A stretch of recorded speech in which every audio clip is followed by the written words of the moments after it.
Bro, what are you doing in my basement? You want me to send you to heaven? What? Heaven Hill, green to glass. Let's review it. Oh yeah, let's do it. Dude, I literally have to drink so much water because we just did a Crown Apple review, the 23-year Crown Apple. My mouth is like... I forgot to brush my teeth. Hopefully our palate's going to be ready for this, but we have the Heaven Hill Green to Glass series, all three of them, and we're going to do a little review and talk about them, and thought this would be a really fun one for you guys. Yeah, so new series by Heaven Hill, and kind of interesting stuff. We'll go over, and I think we could read some of the bottle because there's so much information on the bottle. I think we should start with the bourbon because I'm going to go bourbon, weeded bourbon, and then the rye. The reason I'm doing that, I think taste profile, but also proof. So the bourbon comes in at 107 proof. Now, first, I think we should tell the people out there who are newer to whiskey, what is grain to glass?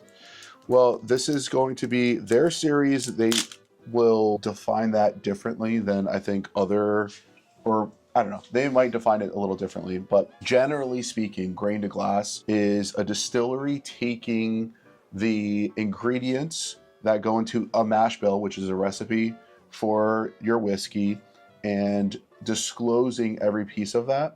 And so they're going to potentially either own the farms or have a hand in growing that grain, the raw, everything, all the ingredients within that mash bill. And so it's kind of like, or what is it? Farm to table. Farm to table is a similar way, but in food, it's, knowing where all your ingredients come from. So that's this series as well. What Heaven Hill did, I guess, a little differently is that they're actually creating some of the corn and some of the ingredients with farmers to figure it out. Each year, Master Distiller partners with fellow family-owned seed company, Beck's Hybrids, to hand select unique corn seed varietals that best grow in Central Kentucky.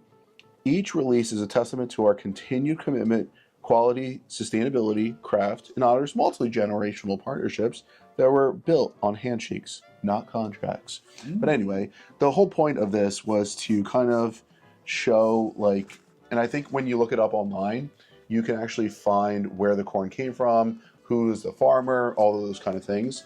And so they're not hiding those facts. They're disclosing all of that. Yeah, another brand that does grain to glass, grain to glass for me is Still Austin. They do everything on their own, which I love. And I know a lot of people sometimes hate on that, they hear MGP. And MGP is basically a company that you can buy barrels from. The spirit is already made and is already starting to be aged in many cases.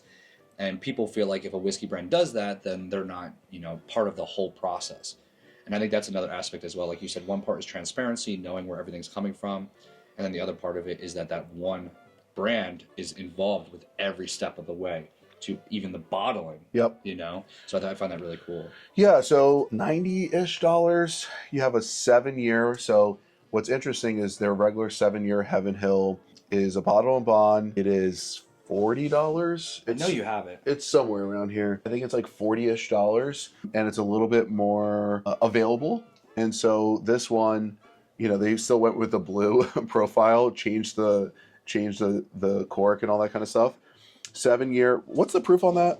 Was that on just this a regular one? 100 or? This one 100 proof. Okay. Yeah, straight. This is straight bottle and bond.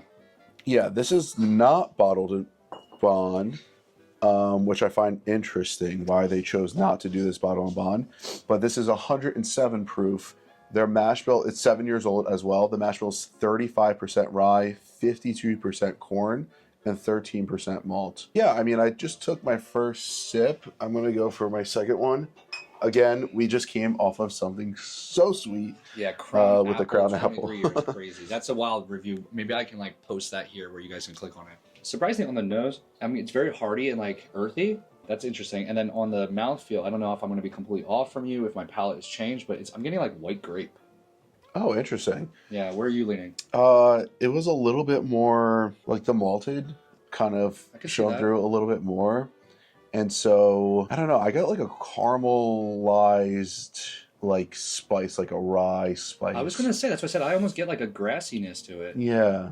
I'm surprised by that for it being the bourbon. Mm-hmm. But I like it. I'm personally a fan. I remember having an Eagle Rare 17 one year. Oh no, sorry, it was Elijah Craig, 23 year, completely different. I don't know. Yeah. But wow. it was like very grassy and earthy, but I liked it because that was more unique than your typical bourbons that you're always like caramel, cherry. This is a different pour. Like I honestly didn't have high hopes for all of these, and I tried them once before. I don't know if I tried them all, but we just recently tried the rye, which we're gonna still try on this video. Blown away, and after trying this, while it's not like the greatest pour in the world, I'm like uniquely impressed with it for it being different. I wonder if they were to mess around with the proof a little bit. You would want it to be higher? What that might do. Yeah, I do wonder. To me, it does feel just right, but if it would change like the flavor and things like that, then I would be okay with it. I feel like I wish it was a little bit longer lasting. I feel like it finishes, I don't know. Now I'm like, okay, it's sitting a little longer. I think that Crown Apple just destroyed my taste buds. Absolutely. A flavored whiskey is going to sit on your tongue for sure. That's why I drank. Did you even drink water in between? No. Oh, God. I just swallowed. Bro. Yeah, I had to do like a whole bottle of water to get over that freaking Crown Apple. This is growing on me. It's fun, right? I just remember the one, I forget, I think it might have been we'll see. One was just so viscous, like it was like, you know, just so thick. This is a little bit thinner, but it's still very, very pleasant. It is thin. It's very pleasant. Now, you said the price was again? I'm sorry. It's like 90. 90. Yeah. I don't think I would max out over 100, but if you're looking for something fun and unique and you're a fan of Heaven Hill, I would grab it for 90. I'm curious, too, if they're going to do this, you know, if they will do this as a limited release or if they're going to continue to put these out. So, like, every time they work with a new corn, you know, varietal, if they're going to just showcase that. So, I mean, I don't know if we're doing reviews, but like, maybe let's do it at the end. Let's do it at the end. Let's rank them at the end. I'm going to rank them against each other. Yeah. I think that would be... That makes more sense. All right, so you said next one you want to go with the Wheat. wheated. Yep. For this one, distilled 2017. This is the 2024 release. We got 35% wheat, 52% corn, 13% malt. So it's 52% corn. Does that mean it's technically still a bourbon, but it's wheated because that 35% wheat percentage? So they took out the rye, the same exact percentage of rye in the bourbon, and they changed it for wheat. Look at this proof, 121 proof. Yep. So we're jumping up a little bit so here. Went from 107 to 120. That's a big jump. Yeah, I find it interesting that they use the same exact malt and the same exact corn, but just swapped the rye and the wheat. Pleasant nose. Very pleasant. Oh my God, I still struggle. It's like Color-wise? you spill it if you try to pour it lightly. That's how you do it, folks. Professional. There's color on this too. I think Andrew shared this one with us. Is this the one we had at Andrews? I think so. So I remember that was the one I think I was tossed up on. I was like, oh, it's okay. Very nice nose. I really like this nose. More than the other one. I bet that this one's going to be softer Okay. because of the wheat. But higher proof. Higher proof. Maybe that's why they had to do it, because the rye was too spicy. Berries.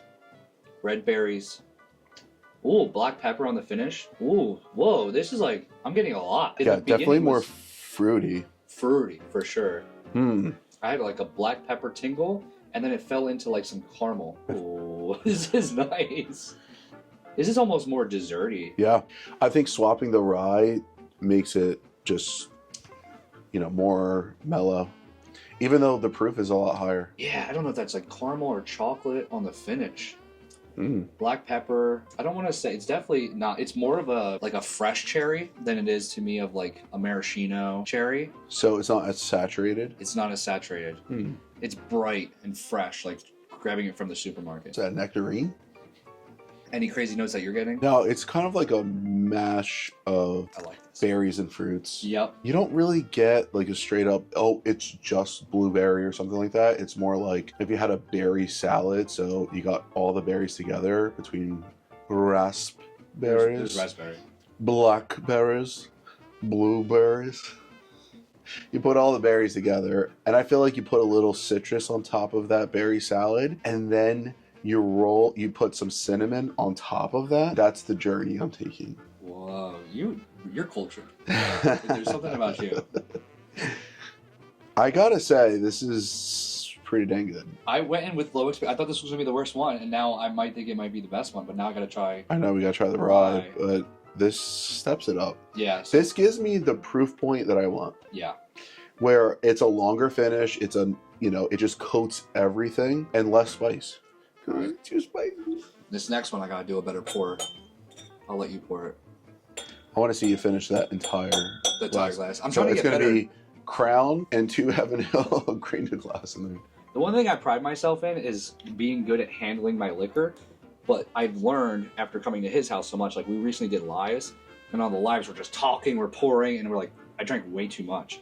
So I'm like making it a priority to get good at doing less pours because we're doing reviews and all this stuff. So we have to be really smart with this. One thing I mastered is in Austin, I run the ATX drinker page, which is bars and cocktails in Austin. And I've gotten really good at knowing how to handle my cocktails out there. Like when I first started, I remember stumbling home a couple days. And now like I'm just never drunk. Like I just know how I'm doing it. Oh. Yeah, you could quit anytime, right? It's not because I want to drink. It's because I have to drink. For the content. All right, do it right. Unlike me. Stop pulling it away from me. Too much. When I'm a whiskey reviewer, I take my time. I sip it slowly. I let it gargle in my mouth. Ooh. Just got a hit of ethanol from that. Ooh. That's my only worry going to the rye is that like I love sweet whiskeys. Yeah, like, so coming off of the wheat. I'm nervous about that. I'm like, ooh, it tastes like a farmhouse. We had this the other night and really liked it. That's rye. Spice. Piney. No, still good. Still good. There's a pine. I hate a lot of pine. We were talking about this on another video that we had this one brand. It was just 100% pine that you tasted. It's like pine cone, pine tree, whatever. This one, it's like a hint of pine, but you're getting a hint of like sweetness as well on a rye, which is nice. Yeah, you get like a little gingerbread cookie. Like there's that spice cookie. Oh, this is... You nailed that. That's what it is. Dang. It's like a gingerbread cookie. This is going to be interesting to rank, though. I think I have my answer just because of a reason that I'll say. Yeah. Well, I'm ready to jump into it. I'm going to copy you. Okay. So whatever you say, I'm just going to say yeah. Okay. I don't like any of them. Drink Stag Jr. Okay. Jumping back into the rye. Rye here is 63% rye, 24% corn, 13% malt. This one is 123 proof, and it's the highest proof of all three. My rankings for trying all three now, because you know, got some delicious flavors on this, but I am a sweet guy. I love my wheateds. I'm gonna go number one. The wheated is my favorite. The rye is my second favorite. And the bourbon was fun and interesting. I would buy them all, but it just didn't give me as much as I wanted on that one.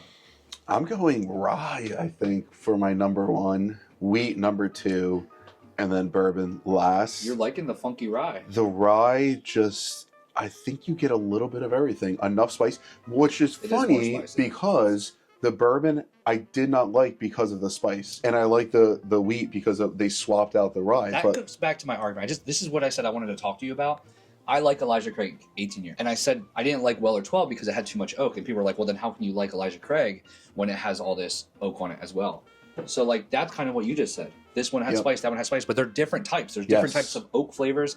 There's different type of rice flavors, and then you get flavors around it, obviously, that taste different. I like this one. Okay, so $90, $180, $270.